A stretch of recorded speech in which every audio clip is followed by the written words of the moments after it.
Que se passe-t-il au Venezuela? L'administration Trump a décidé d'enlever le président vénézuélien et il se trouve maintenant aux États-Unis. Mais il ne semble pas qu'il puisse réellement changer tout le gouvernement au Venezuela. Quelle est votre compréhension de la situation là-bas en ce qui concerne le Venezuela?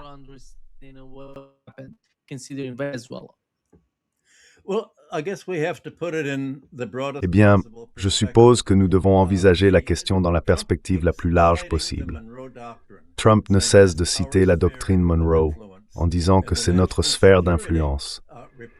Et le rapport sur la sécurité nationale publié le mois dernier continue d'affirmer que nous allons examiner le monde en termes de sphère d'influence.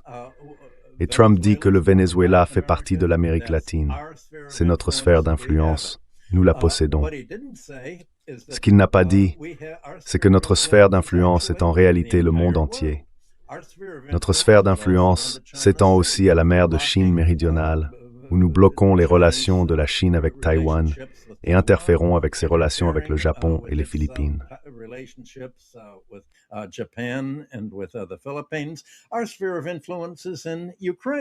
Notre sphère d'influence se trouve en Ukraine, à la frontière de la Russie.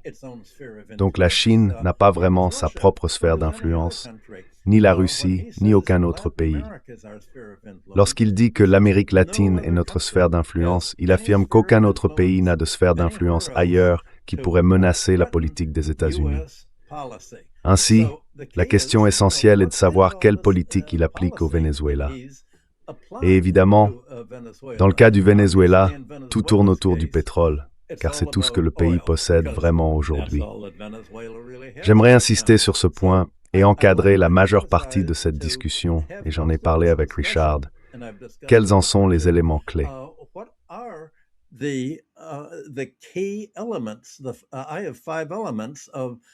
J'ai identifié 5 éléments de l'ordre fondé sur des règles prônées par l'Amérique. Mais quelles sont donc ces règles dont il ne cesse de parler? Ce que montre le cas du Venezuela, c'est que le contrôle du pétrole mondial constitue l'élément le plus important dans la tentative des États-Unis de dominer d'autres pays. Car, comme nous l'avons dit la semaine dernière, et je crois aussi la semaine précédente, si vous contrôlez le commerce du pétrole, vous pouvez perturber les économies d'autres pays en leur imposant des sanctions. Vous pouvez faire à n'importe quelle autre économie, la Chine, la Russie, l'Inde, l'Europe, exactement ce que l'Amérique a fait à l'Allemagne et à l'Union européenne lorsqu'elle a détruit le gazoduc Nord Stream.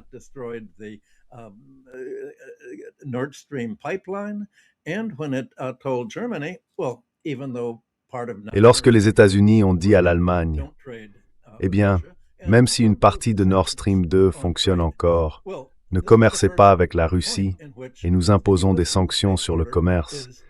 C'est à ce moment-là que l'ordre fondé sur les règles américaines est devenu exactement l'opposé du droit international et des règles des Nations Unies établies en 1945. Chaque pays est censé avoir le droit souverain de faire ce qu'il veut, de commercer avec qui il veut. Lorsque les États-Unis ont fait pression pour le libre-échange et l'absence de contrôle sur le commerce, ils cherchaient en réalité à démanteler l'Empire britannique, la zone sterling, et à permettre à l'Inde, à d'autres colonies, à l'Argentine et à d'autres pays qui avaient accumulé des réserves pendant la Seconde Guerre mondiale et disposaient de liquidités, de commercer librement avec les États-Unis. Et au lieu d'être limité à dépenser ses réserves en Grande-Bretagne selon les anciennes règles.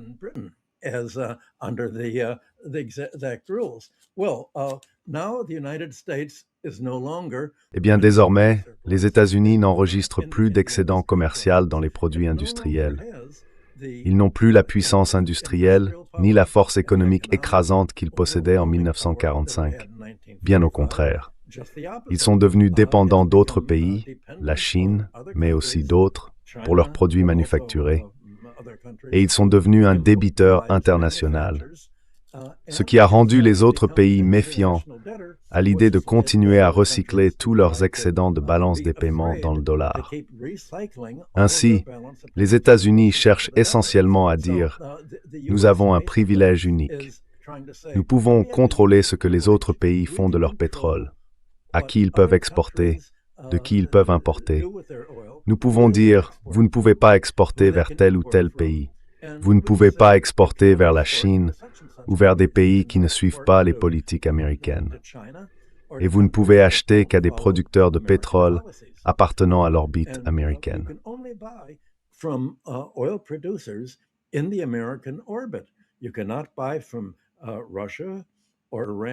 ne pouvez pas acheter auprès de la Russie ou de l'Iran, et maintenant de Venezuela, à moins que ce ne soit par notre intermédiaire.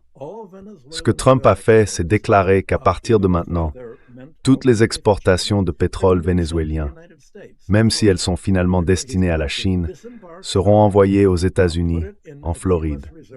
Il va décharger le pétrole, le placer dans la réserve américaine, puis les États-Unis, au nom du Venezuela, prendront leur part pour ce qu'il a estimé être probablement $1 billion que nous avons dépensé ou que nous dépenserons pour les navires de guerre autour du Venezuela.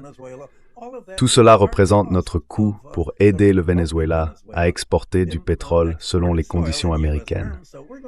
Nous allons donc nous rembourser du coût de la guerre contre le Venezuela, tout comme nous l'avons fait avec l'Irak.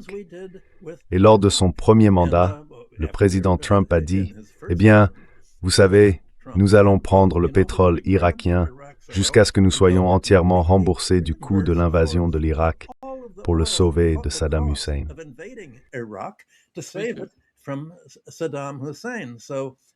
Richard, on dirait que tu as perdu des gens. Quoi? Je ne t'entends pas. Oui, vas-y, Michael. Quoi, Richard? Tu m'entends, Richard? Oui.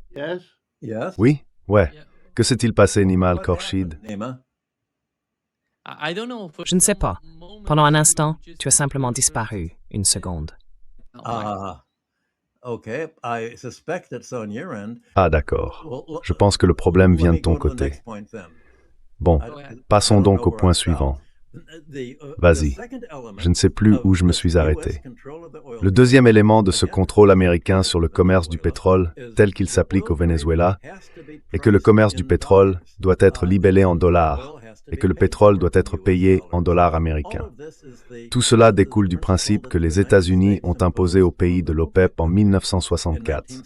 Lorsque l'OPEP a quadruplé le prix du pétrole, les États-Unis ont déclaré, enfin, le Trésor et le département d'État sous Kissinger ont déclaré que les pays pouvaient fixer le prix qu'ils voulaient pour le pétrole.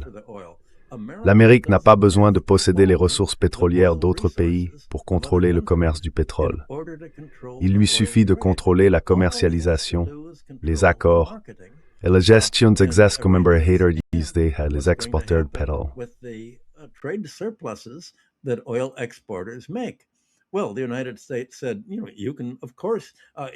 Eh bien, les États-Unis ont dit, bien sûr, vous pouvez prendre le contrôle des compagnies pétrolières américaines, britanniques et autres membres de l'OPEP et vous pouvez fixer les prix que vous voulez, mais il y a 2 conditions à remplir. Premièrement, vous devez fixer le prix de tout votre pétrole en dollars et conserver tous les revenus d'exportation sous forme de titres américains, principalement des bons du Trésor, des obligations d'entreprise et des dépôts bancaires. C'est cela qui a créé le marché du pétrodollar en 1974 et 1975. La règle du pétrodollar veut que les recettes des exportations de pétrole soient prêtées ou investies aux États-Unis et que les États-Unis deviennent ainsi les bénéficiaires du commerce pétrolier de l'OPEP. Et c'est exactement ce qu'ils cherchent à faire au Venezuela.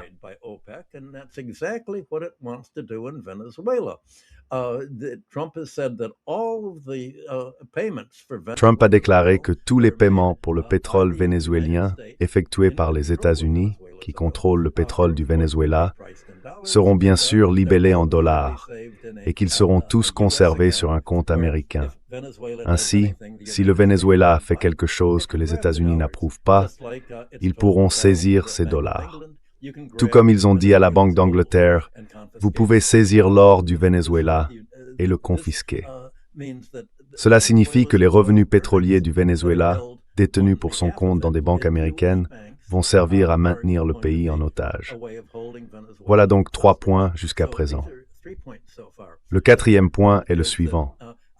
Comment maintenir réellement le pétrole comme clé de l'énergie? La politique américaine sous Trump consiste à s'opposer à toutes les sources d'énergie alternatives au pétrole.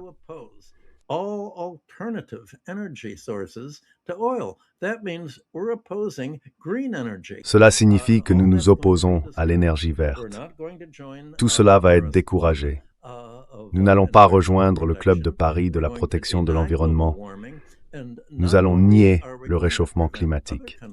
Et non seulement nous allons empêcher d'autres pays d'avoir une alternative au pétrole, mais nous allons aussi empêcher les États-Unis eux-mêmes d'en avoir une. La première chose, le premier jour où Trump signait tous ses décrets présidentiels, il a dit « Nous allons annuler toutes les subventions que nous avons accordées aux parcs éoliens aux États-Unis, certains déjà en construction. Nous allons annuler les parcs éoliens parce que le vent concurrence le pétrole. Et nous voulons une économie fondée sur le pétrole ici, tout comme nous la voulons dans le reste du monde. »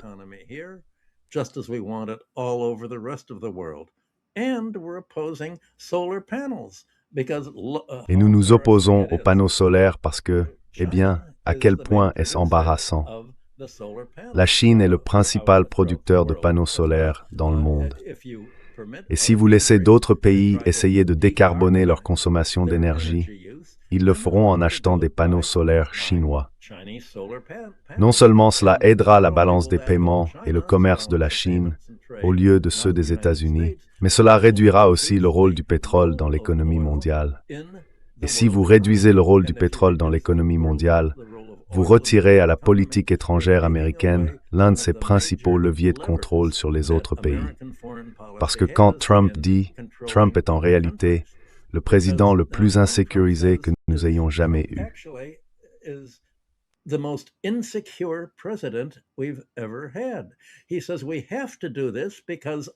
Il dit, nous devons faire cela parce que je suis très peu sûr de moi. Si le Venezuela peut vendre du pétrole à d'autres pays, cela signifie que nous avons perdu le contrôle de notre capacité à les forcer à suivre les règles américaines de l'ordre. Et il y a un pays qui, selon lui, représente une menace encore plus grande pour la sécurité de l'Amérique que le Venezuela. C'est le Groenland. Il a déclaré il y a quelques jours que le Groenland est une menace majeure, que pour nous défendre, nous devons l'envahir et le prendre, peut-être en faire le 51e État, parce qu'il y a tous ces navires chinois et russes près du Groenland. Et cela me rend très peu sûr de moi. Eh bien, d'un côté, l'Amérique dit à l'Europe, vous devez céder et vous soumettre rapidement à toutes les conditions que nous avons fixées, les tarifs que nous avons imposés, parce que nous sommes votre grand défenseur.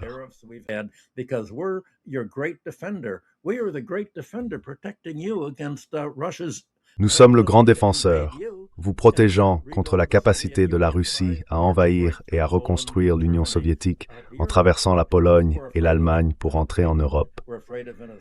Mais nous avons peur du Groenland, nous avons peur du Venezuela. En réalité, nous nous sentons menacés par tout le monde. Et c'est bien pour cela que nous vivons cette nouvelle guerre froide. On pourrait donc dire que la cinquième caractéristique de l'ordre fondé sur des règles de l'Amérique, c'est qu'aucune loi, ni même le droit international, ne s'applique pour limiter les règles et les politiques des États-Unis. Et en somme, c'est pour cette raison que vous avez eu non seulement Trump, mais aussi son conseiller à la sécurité nationale, Stephen Miller, déclarant que la loi de l'Amérique, c'est la force fait le droit.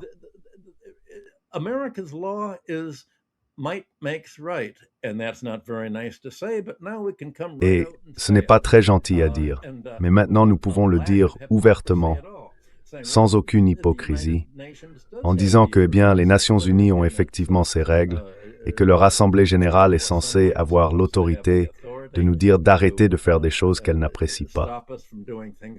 Eh bien, l'Assemblée générale nous a critiqués lorsque nous avons capturé Manuel Noriega au Panama, et elle va nous critiquer à nouveau maintenant. Mais l'ONU n'a pas d'armée. Seuls nous en avons une. Et le fait est que, même si l'Assemblée générale vote pour nous critiquer et déclare ce que vous faites est contraire au droit international, Monsieur Trump. Trump peut simplement répondre, eh bien, qu'est-ce que vous allez faire à ce sujet?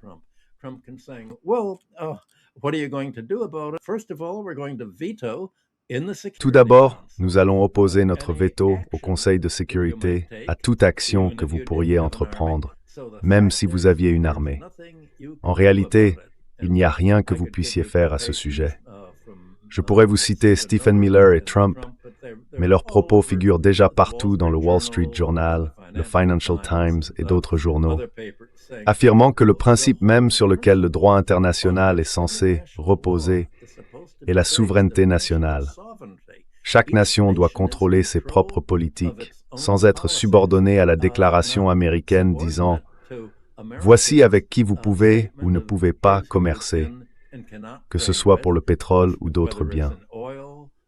Voici la monnaie dans laquelle vous devez commercer, en dollars américains et non dans les devises des BRICS, comme celle de la Chine, Russie ou Delling.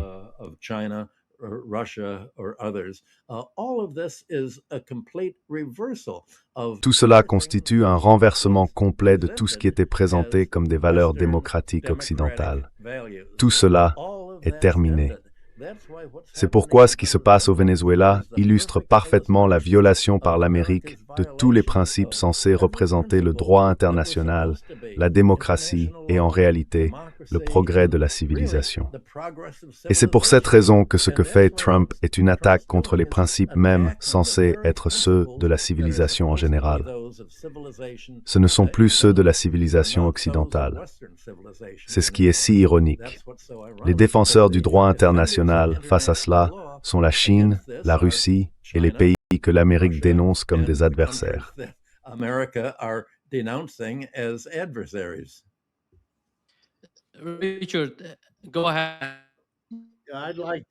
Richard, allez-y. J'aimerais élargir encore davantage que ce que Michael a fait ici, car le monde entier essaie de comprendre ce que cherche à faire le gouvernement de M. Trump. Je vais commencer par un parallèle historique. L'unicité du capitalisme réside dans de nombreux aspects, mais l'un d'eux est que les deux guerres mondiales, les pires de l'histoire humaine, peuvent être considérées comme des produits du capitalisme. Le capitalisme est un système dans lequel chaque entreprise ne survit que si elle croît.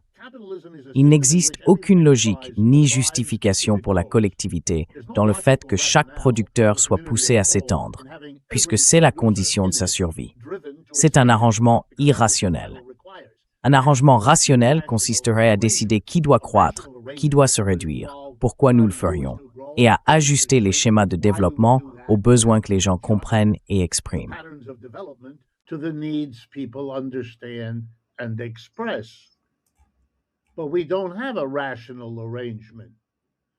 Mais nous n'avons pas un système rationnel.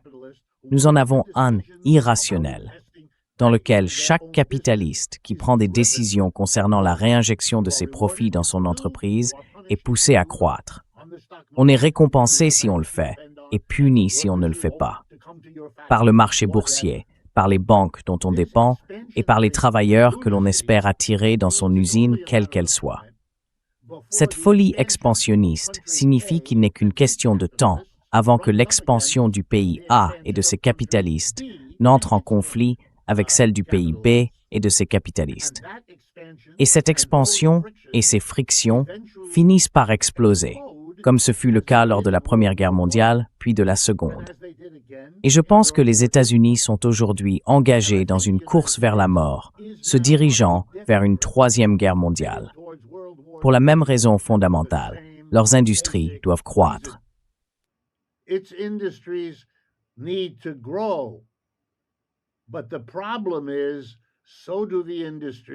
Mais le problème, c'est que les industries chinoises font de même. C'est pareil pour les industries du reste du monde. Et cela ne peut pas fonctionner, car elles manquent d'intelligence, elles manquent de recul pour s'asseoir et trouver une manière rationnelle de procéder. Elles agissent donc de façon irrationnelle, chacune dans la folie de sa situation nationale isolée. Bien sûr, Michael a raison. Il ne s'agit pas d'un système de sphère d'influence, car les États-Unis n'ont jamais renoncé à leur rêve, nourri par le capitalisme, de contrôler le monde entier. Bien sûr, la sphère d'influence signifie que nous pouvons saisir le pétrole du Venezuela en enlevant son dirigeant et littéralement au même moment interférer avec un navire faisant affaire avec le Venezuela, même si ce navire se trouve en mer du Nord, au large de l'Europe.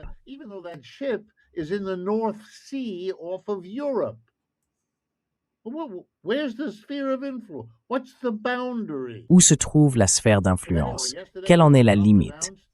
Aujourd'hui ou hier, M. Trump a annoncé que nous allions, je le cite, faire ce que propose Lindsey Graham. Rien que ce fait devrait suffire à vous indiquer qu'une folie se prépare. Et la voilà. Le gouvernement des États-Unis, avec l'accord de M. Trump, va, je cite, punir les dirigeants de l'Inde, du Brésil et de la Chine parce qu'ils commercent avec la Russie. Alors où s'arrête la sphère d'influence? Ce n'est une sphère que si elle se distingue des autres sphères. Sinon, vous imposez votre irrationalité au langage, ce qui bien sûr ne surprendrait personne connaissant le fonctionnement de la folie. Mais ce n'est pas fini. Nous sommes loin d'avoir terminé. Le pétrole est une marchandise complexe.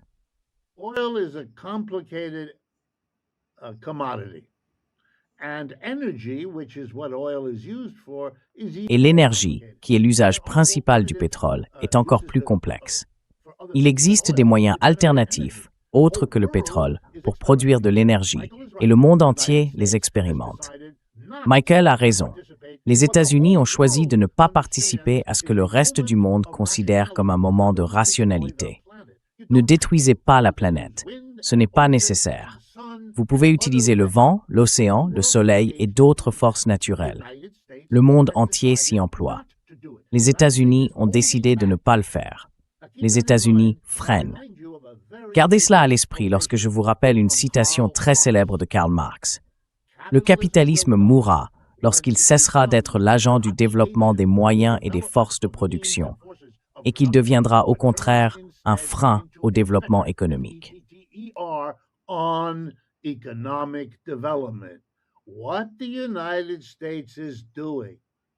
Ce que font les États-Unis, aller à l'encontre de toute la logique rationnelle des énergies non fossiles, correspond à la mise en œuvre de ce que Marx avait prédit et de ce qui s'est déjà produit par le passé. Le capitalisme est né en célébrant sa propre capacité à développer les moyens de production. Dans son cas, à passer de la dépendance envers les animaux à celle envers les moteurs, du bois au métal, et à exploiter la capacité de façonner et d'allier les métaux, ce qu'il a effectivement accompli. Il faisait progresser la technologie. C'est désormais un système devenu l'ennemi. Certains d'entre vous connaissent le nom des Luddites, un célèbre groupe de personnes qui, à la fin du XVIIIe et au début du XIXe siècle, étaient des ouvriers, notamment dans l'industrie textile, déplacés par les nouvelles machines, les machines à filer, les métiers à tisser.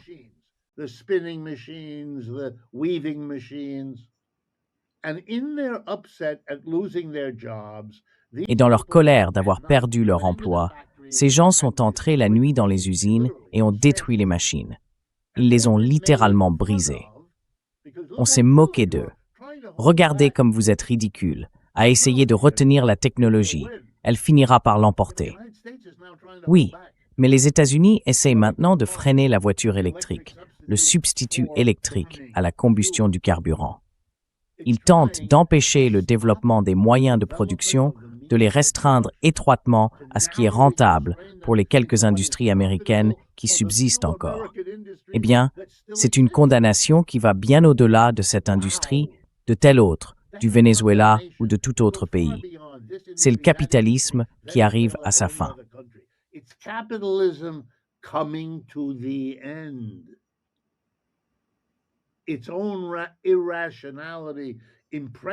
Sa propre irrationalité s'imposant à son propre peuple, incapable désormais de la masquer par des mots creux.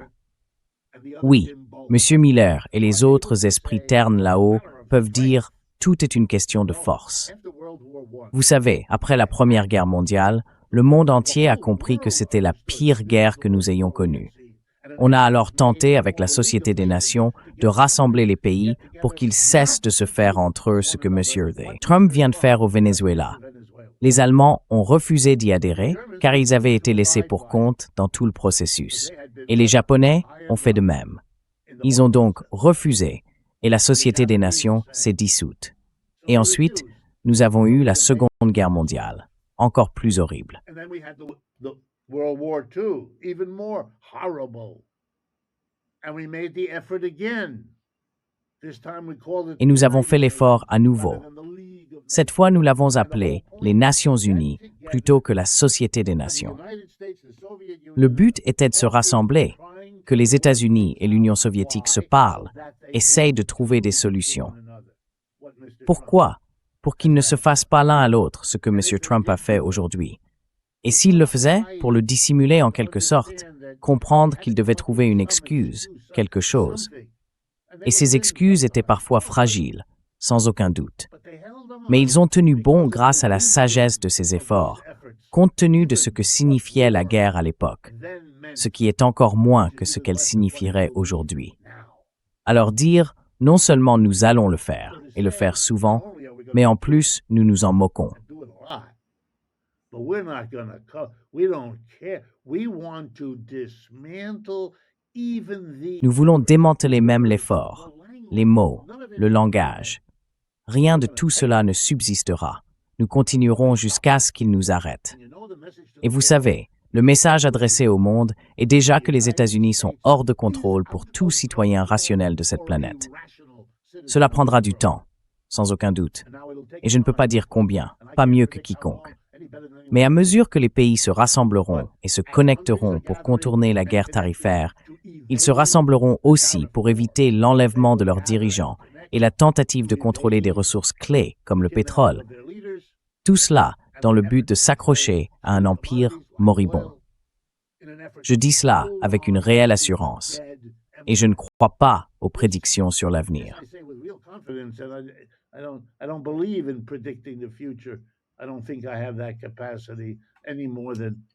Je ne pense pas avoir cette capacité plus que quiconque.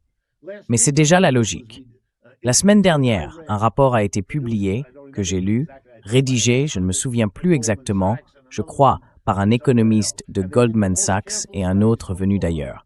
Ils ont mené les études les plus rigoureuses à ce jour sur l'impact des droits de douane imposés par M. Trump en tenant compte de toutes les exemptions et des reports. Qui a payé ces droits de douane? Les deux économistes américains, travaillant pour une institution conservatrice américaine, sont arrivés à la conclusion suivante. L'immense majorité des sommes perçues grâce à ces droits de douane ont été payées par des Américains. Ce n'était qu'un droit de douane de plus.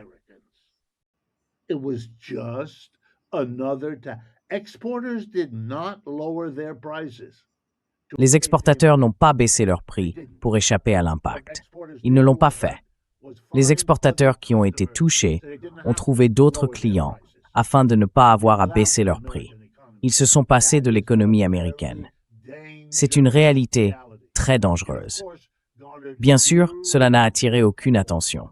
Si la Cour suprême rend une décision, sa publication est prévue pour demain, déclarant que l'imposition des tarifs était inconstitutionnelle, ce qui est possible, alors le président devra rendre cet argent, ou du moins, c'est le risque qu'il a pris. Pendant ce temps, il veut augmenter le budget de la défense, il l'a annoncé hier, de 50%. Cela représente un demi-billion de dollars. Et voilà le budget qui part en fumée. There goes the budget, right out the window. There goes the greatest indebted country going... Voilà le pays le plus endetté, qui s'enfonce encore davantage dans une dette colossale. C'est une recherche désespérée d'actions à entreprendre pour retarder l'inévitable, des actions pour éviter d'affronter la nécessité de trouver une nouvelle manière de libérer la technologie dont nous disposons. C'est bien de cela qu'il s'agit. Et il est impossible, je pense, d'en tirer une autre conclusion que celle-ci. Le monde doit observer, ce qu'il fait déjà, et chercher comment imposer un certain contrôle à ce gouvernement et à cette société hors de contrôle. Et pour finir, nous devons affronter le fait, nous autres Américains, que les personnes qui dirigent ce pays, et par là j'entends la classe capitaliste, ne freinent pas M. Trump. Le reste du monde le sait.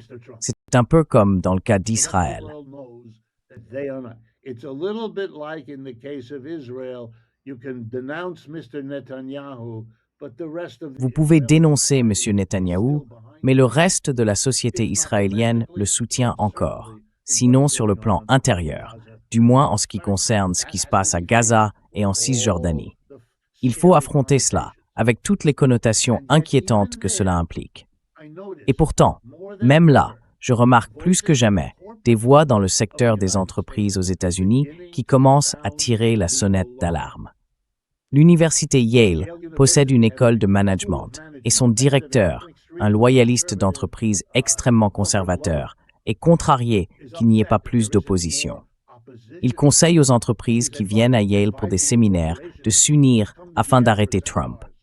Sinon, elles seront prises une à une par M. Trump, qui donnera à chacun de ces petits groupes quelque chose pour qu'ils soutiennent ce qu'il essaie de faire, ce qui lui a réussi jusqu'à présent.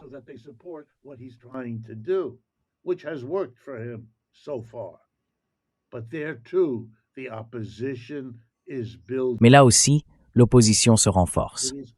Il est essentiel de comprendre que rien de ce qui s'est passé au Venezuela ne change l'image d'un empire désespéré, essayant de s'accrocher à ce qu'il était face à tous ces mouvements. La Chine continue de croître plus vite que les États-Unis, à peu près au même rythme que depuis 30 ans. Le déclin de l'industrie manufacturière américaine par rapport à celle de la Chine, déjà très avancée, s'aggrave encore. La Russie et la Chine forment ensemble une opposition redoutable qu'ils ne peuvent contourner, bien loin du niveau de contrôle imaginaire qu'ils pensent exercer. Et vous savez, le Venezuela est un symbole. Nous allons prendre le contrôle de l'Amérique latine. Waouh, prendre le contrôle. Vous éliminez 40 ou 50 personnes par des trahisons sournoises de la part des habitants sur place, ou du moins de certains d'entre eux.